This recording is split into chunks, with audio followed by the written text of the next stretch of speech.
Good morning, students.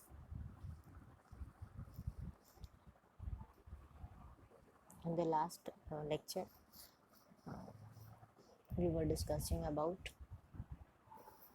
the client server model, in which I have discussed the client server paradigm and client server in distributed system.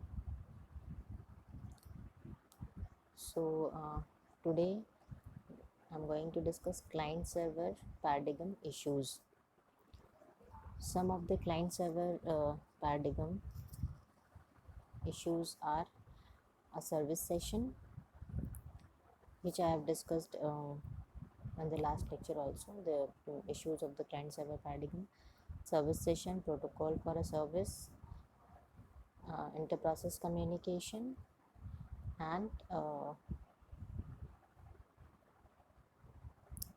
client, client server protocol data representation. So first one is a service session. The service managed by a server may be accessed by multiple clients who want to use the service, sometimes concurrently. Each client, when serviced by the server, engages in a separate and independent session with the server, during which the client conducts a dialogue with the server until the client has obtained the service it desires. So in this diagram, the execution flow of server process. Once started, a network server process runs indefinitely, looping continuously to accept requests for the session from the clients. For each client, the server conducts a service session.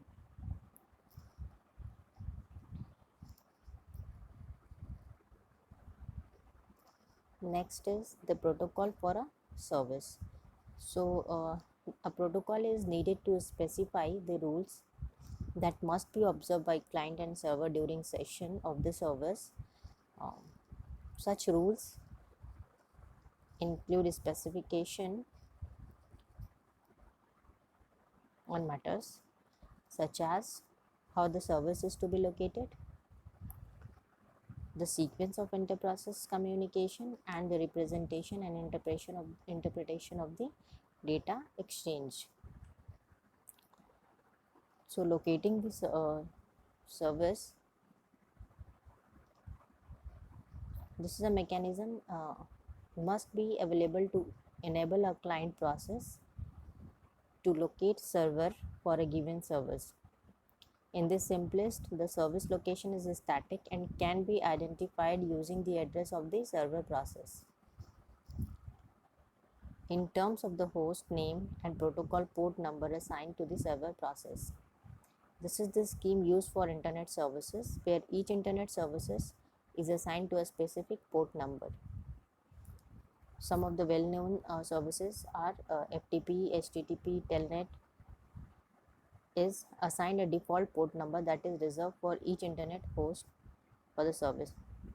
For example, the FTP service is assigned two port numbers TCP 20 and 21. HTTP is assigned to the TCP port 80.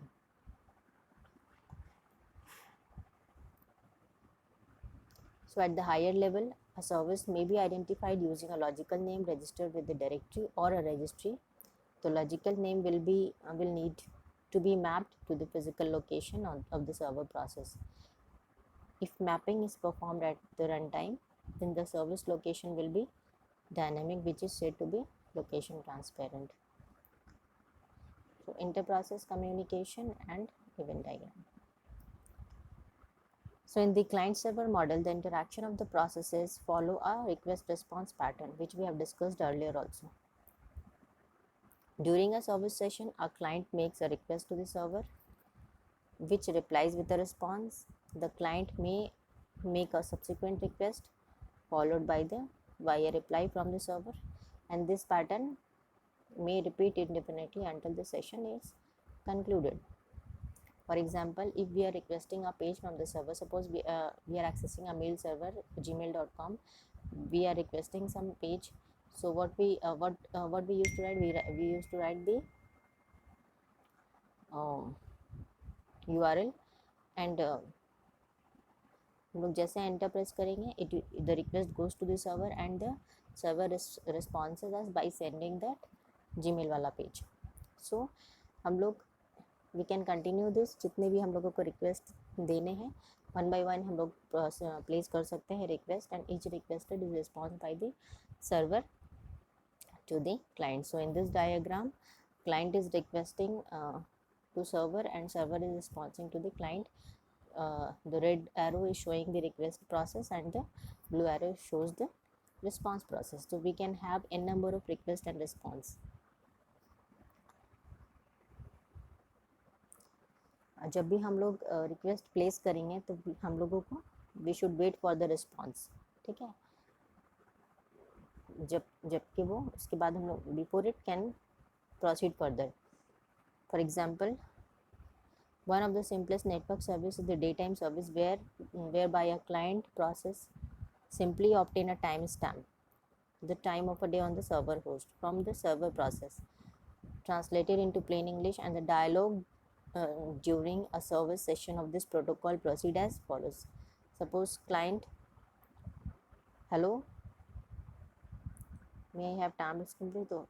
Server will respond, here it is. Likewise, the dialogue in the www World Wide Web session proceed as same.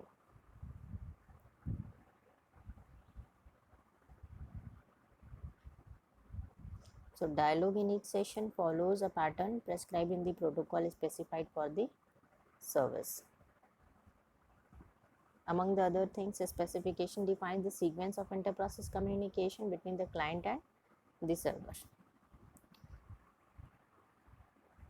The syntax and semantics of each request and response, and the action expected of each side upon receiving particular request or response.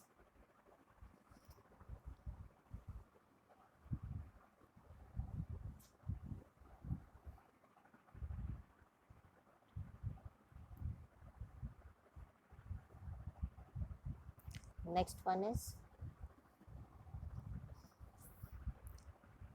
data representation. So a client server protocol data representation, it is a part of a specification of a protocol. Is the syntax and semantic of each request and response. The choice of the data representation depends on the nature of the needs of the protocol. Representing data using text is common as it facilitates data marshalling and allow the data to be readable by human. Most well-known internet protocol are client server request response and text-based protocol. So a client server and text-based protocol we have I have already discussed in the previous chapter. So these are the issues of the client server paradigm. So students, go through this and let me know if you are facing any kind of problem. Thank you.